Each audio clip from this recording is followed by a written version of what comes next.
Senador Alessandro Vieira, como vai o senhor? Tudo bem? Tudo bem, boa noite. Um prazer estar falando com vocês. Boa noite. Boa noite, senador. Quando aparece assim o senador, a gente nem apresenta, porque eu gosto de falar com vocês antes e tal, a gente apresenta. Mas eu vou falar um pouquinho, antes de a gente começar a entrevista. O senador é formado em direito, é um policial, é isso? Tem 46 anos, está no primeiro mandato, mas está dando um show. Foi eleito pela rede, mas passou por cidadania, mas parece que já está saindo de cidadania. Na CPI do Covid ele é suplente, mas tem se destacado pela objetividade, na forma de fazer perguntas para os depoentes, como foi na sexta-feira, no caso com a deputada Luiz Miranda. Muito obrigado por o senhor ter vindo aqui bater esse papo com a gente, senador. Tá? Então, eu gostaria de saber, o senhor ajudou a convocar o deputado Ricardo Barros, eu gostaria de saber do senhor o que o senhor acha, o que pode sair desse depoimento? Vai ajudar a CPI? Sim, ajuda bastante, no sentido de que o deputado federal Ricardo Barros ele é citado a todo instante por envolvimento com as negociações de vacinas, medicamentos e insumos do Ministério da Saúde. Isso vem desde o período em que ele foi ministro da Saúde e continua até agora, com uma grande influência. Ninguém está fazendo acusações precipitadas. Aparentemente, segundo a fala do deputado federal Luiz Miranda, quem fez isso foi o presidente da República, ao atribuir ao deputado federal Ricardo Barros a responsabilidade pelo suposto esquema de corrupção ligado à compra da Covaxin, mas a gente tem que ouvir. Uma CPI ou qualquer investigação não pode se dar o direito de escolher o que vai ouvir, o que vai investigar. Se os fatos surgem, tem que ser apurados, ainda mais quando é um fato dessa relevância. Então, a expectativa é grande de que a gente tenha um bom depoimento e que o deputado possa prestar esclarecimentos que nas suas redes sociais, inclusive, ele já se dispôs a fazer. Letícia? Interessante, boa noite, senador, prazer tê-lo aqui. É interessante que ninguém, na verdade, saiu em defesa do Ricardo Barros até agora, né? Era um nome que estava na cabeça de todo mundo, o senhor insistiu, depois a senadora Simone Tebet, na sequência, também, e ele acabou falando. Mas ninguém saiu em defesa dele, nem mesmo os líderes do Centrão. Está só agora uma discussão se ele foi amando do Arthur Lira, se não foi. Enfim, está um clima muito estranho. O senhor acha que ele pode se escudar na imunidade parlamentar para não falar, ou ele não tem essa saída? Uma figura com o perfil do deputado Ricardo Barros normalmente tem muita confiança e vai para depoimento sem maiores preocupações e preparos, né? A gente já viu isso acontecer com o Eduardo Cunha, por exemplo. A expectativa é que se repita esse roteiro, ele compareça, preste esclarecimentos, responda às perguntas dos senadores. Tem muitos fatos relevantes que precisam ser questionados, todos eles relacionados a isso, a ligação profunda que ele tem com o setor da saúde pública brasileira, sua interferência, indicações para cargos, fornecedores, contratos, e eu espero que ele consiga responder tudo de uma forma tranquila. Melilo? Boa noite, senador Alessandro Vieira.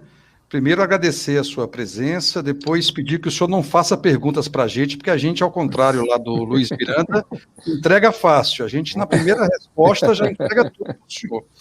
E então, a pergunta... Tem gente aqui sentindo falta do senhor hoje lá para fazer pergunta para o deputado lá do Fausto Júnior.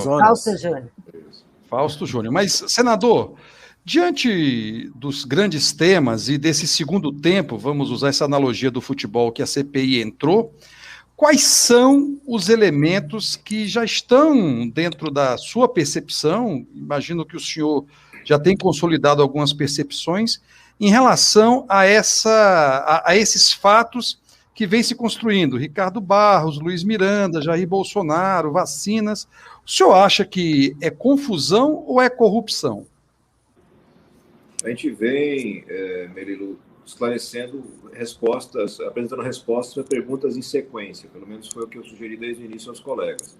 Então, a primeira pergunta é se o Brasil poderia ter se portado de uma forma diferente. Nós vivemos uma pandemia fora de controle, mais de 500 mil de mortos, mais de 1 milhão, enfim, de pessoas que têm potenciais sequelas. A gente podia ter feito diferente? A CPI já provou que sim. A CPI já provou que o governo poderia ter comprado milhões de doses a mais. e que esses milhões de doses poderiam ter alterado radicalmente o quadro da pandemia. Nós provamos que centenas de milhares de vidas poderiam ter sido salvas. Então, esse passo a passo ele está cumprindo. E chegamos num ponto de entender qual foi a motivação. Por que o Brasil errou tanto? O que fez o Brasil ter esse tipo de conduta?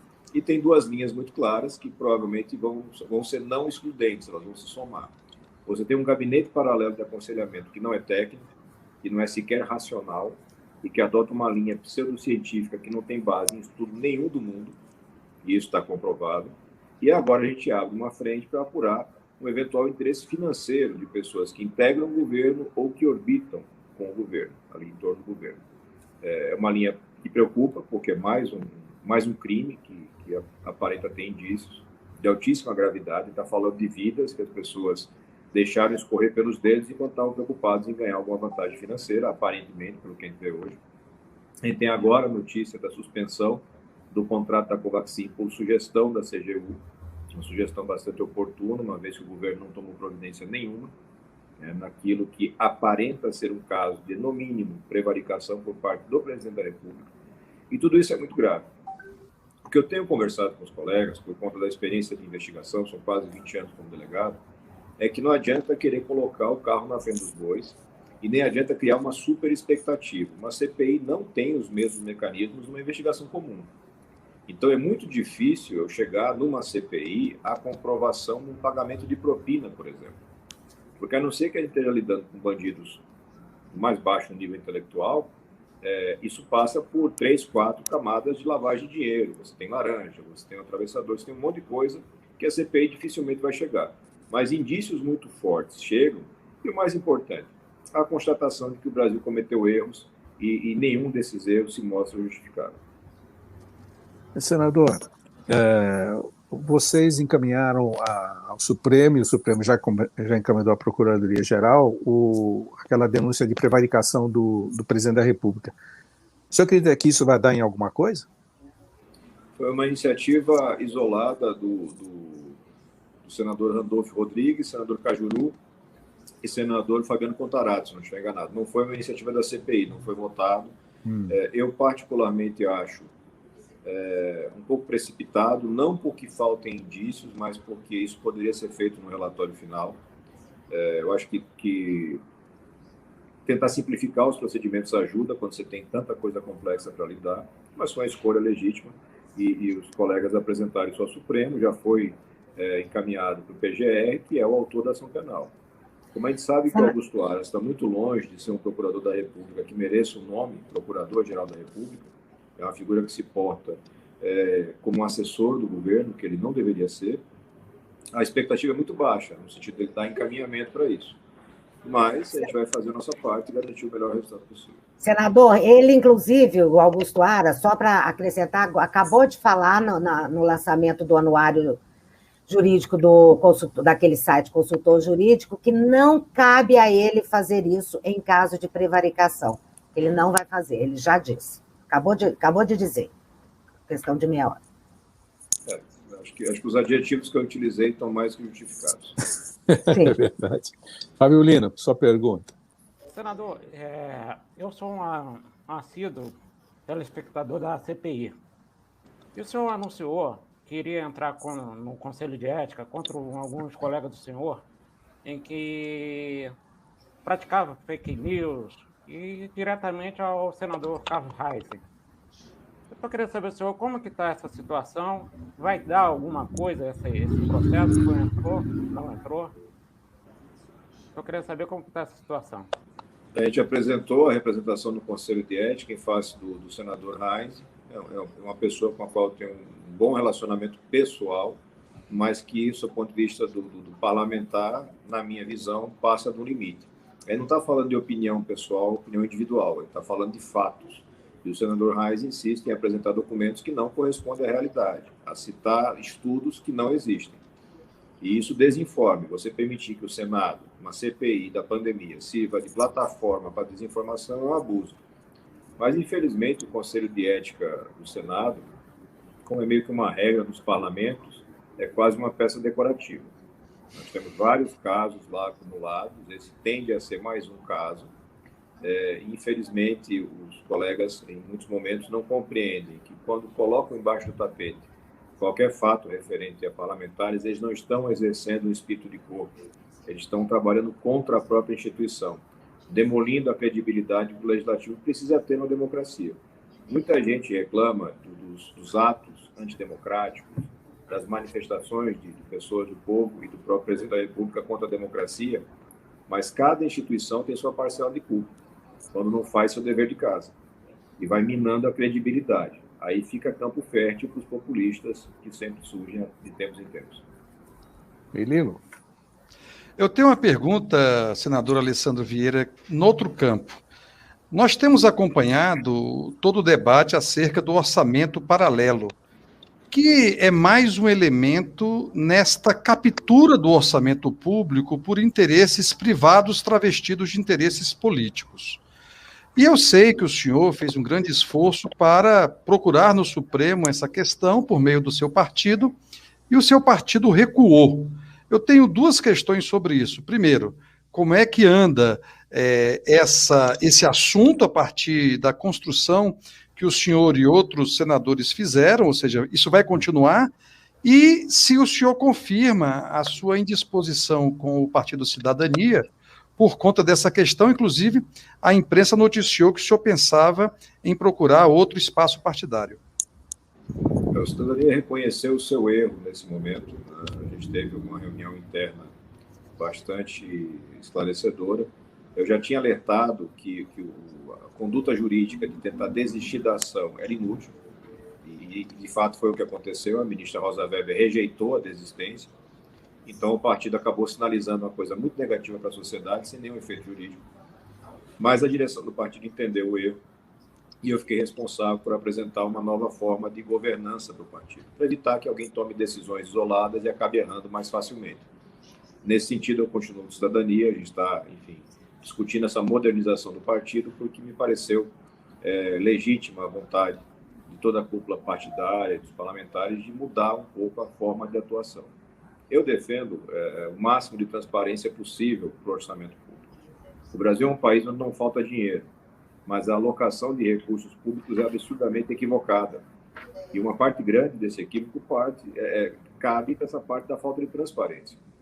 Então, o chamado orçamento secreto nada mais é do que você ter a distribuição de bilhões de reais sem nenhum tipo de possibilidade de fiscalização por parte do eleitor e por parte dos órgãos de fiscalização. Então, o TCU já se manifestou no sentido da inconstitucionalidade da emenda IP9.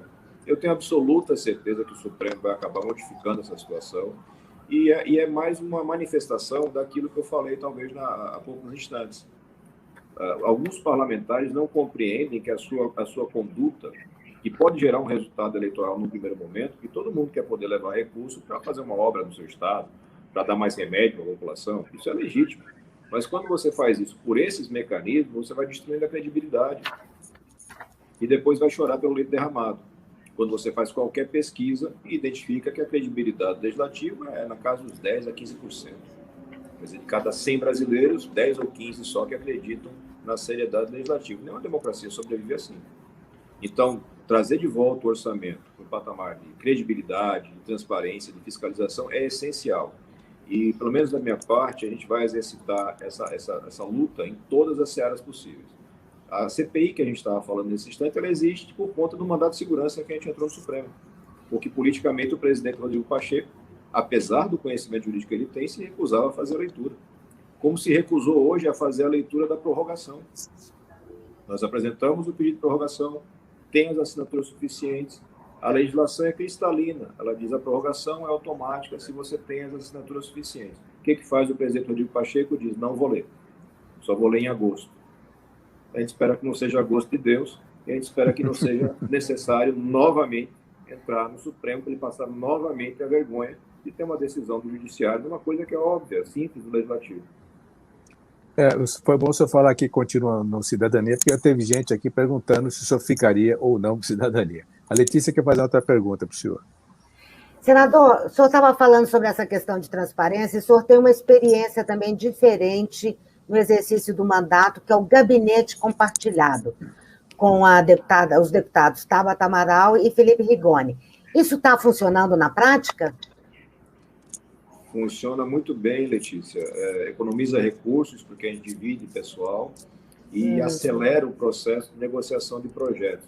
É mais ou menos aquilo que o partido deveria fazer, mas que, por, enfim, atrasos institucionais, não faz adequadamente.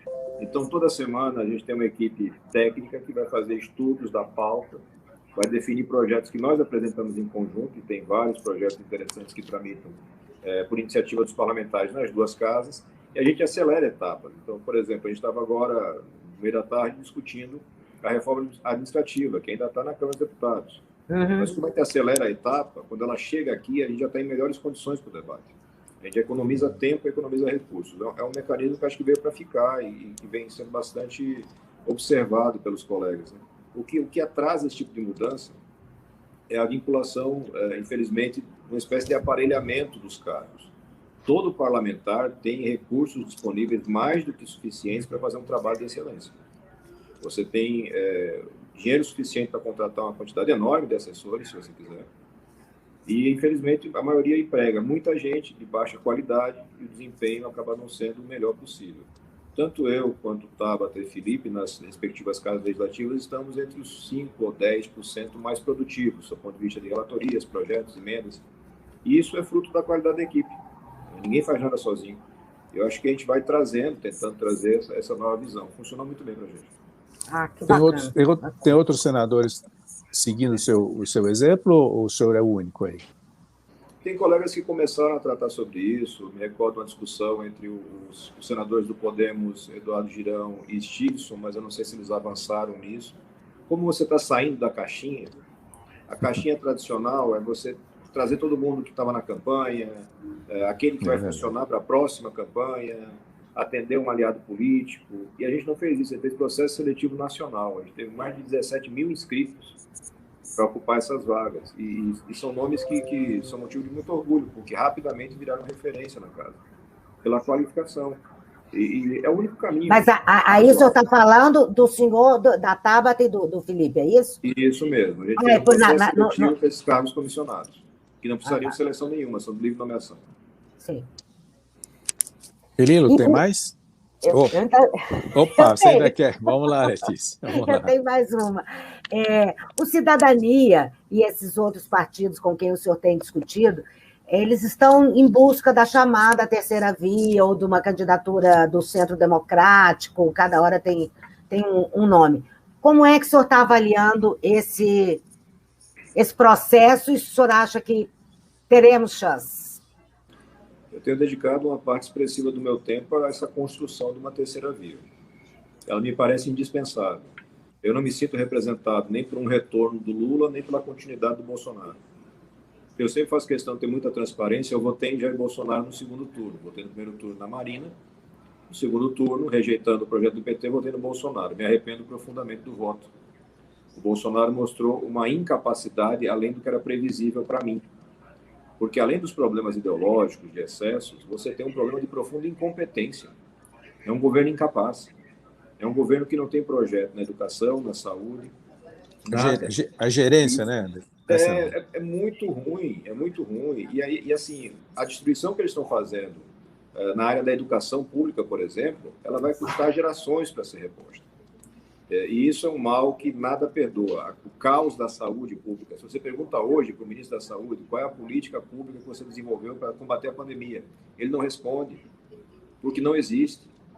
E você não pode assumir um cargo da responsabilidade de uma presidência da República e não ter um projeto de Brasil, não ter capacidade de montar uma equipe que funcione, que atenda e que consiga respeitar a democracia. Então, a luta por uma terceira via, para mim, é essencial.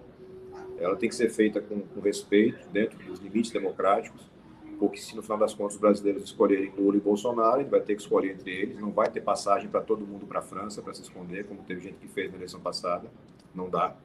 A gente tem que assumir a responsabilidade, escolher aquilo que preserve mais a democracia brasileira e seguir construindo alternativas. Acho que é o único caminho que sobra para os democratas. Mas o senhor acha que está caminhando nesse sentido? É viável? Está andando o processo? Todas as pesquisas mostram que é viável, Letícia. O que falta nisso? Maturidade institucional de partidos, uma visão maior de interesse nacional e não interesses pessoais, partidários, menos ego e mais projeto de Brasil, mais consciência do momento histórico, porque a gente vive um momento histórico de uma ameaça muito clara à democracia. O presidente Bolsonaro é um presidente que tenta sabotar as instituições diariamente. É claríssimo isso. A inspiração chavista dele é óbvia. Então você tem que ter discernimento para abrir mão, eventualmente, de projetos que sejam mais importantes para o seu partido, ou para você, como parlamentar, como político, o que é que seja, e fazer uma construção em prol do Brasil. Que seja de transição, que seja de um momento, mas é preciso ultrapassar a ameaça antidemocrática que nós temos hoje, que se soma, como eu já disse, a uma profunda incompetência e que leva o Brasil para um abismo. Claro. Melilo, quer perguntar, ou Fábio? Pode ser o Fábio. Senador, pegando essa carona na terceira via, o senhor vê algum nome capaz de reunir todas essas siglas que possa uma concorrência de fato ao que está posto aí a Jair Bolsonaro e a Lula? Eu acho que esse nome não está posto ainda. Nada impede que aqueles que já se colocaram como pré-candidatos ocupem esse espaço. Mas é preciso fazer um processo de escutar a sociedade mais efetivo, mais rico do que foi feito até agora. Por enquanto, o que eu tenho observado são projetos de si mesmo. Pessoas que se candidatam em torno das suas ideias, das suas vontades individuais ou, no máximo, de partidos. Eu acho que não vai ser isso que vai ter força. Tem uma sugestão aqui que fala o senhor cabeça de chapa e Randolfo Rodrigues como vice. O que o senhor acha disso? Eu agradeço qualquer lembrança, né? Sempre é motivo de orgulho. Mas é como eu disse, tem que ser uma construção da sociedade. As pessoas têm que ter uma compreensão e um sentido de representação que falta muito na política. Eu vejo gente que quer ser candidato a presidente da República 10 vezes, como se fosse uma loteria. Eu vou jogar a cada 4 anos, vai que um dia eu ganho. Isso não pode ser um problema. Está demorando muito para achar esse nome? É um processo que não é simples, né? O nosso histórico, enfim, do ponto de vista de política brasileira, lembrando sempre que eu virei político tem 2 anos, né? Até 2 anos atrás eu era só delegado de polícia e passava longe de qualquer coisa parecida. Mas o nosso processo histórico é de fragmentação. Porque ser dono de um partido, ou ser líder de um partido, para muita gente virou um negócio. Um negócio muito bem pago. Algumas vezes é um empreendimento familiar, algumas vezes virou um empreendimento empresarial, e tudo isso distancia muito a representação da sociedade. Então, acho que agora a hora é de ouvir as pessoas. O que você quer? O que deu errado em 2018? O que você quer para o futuro? Do ciclo de 22 a 26. A gente tem uma possibilidade de resgate do Brasil ou vai ser o mais do mesmo?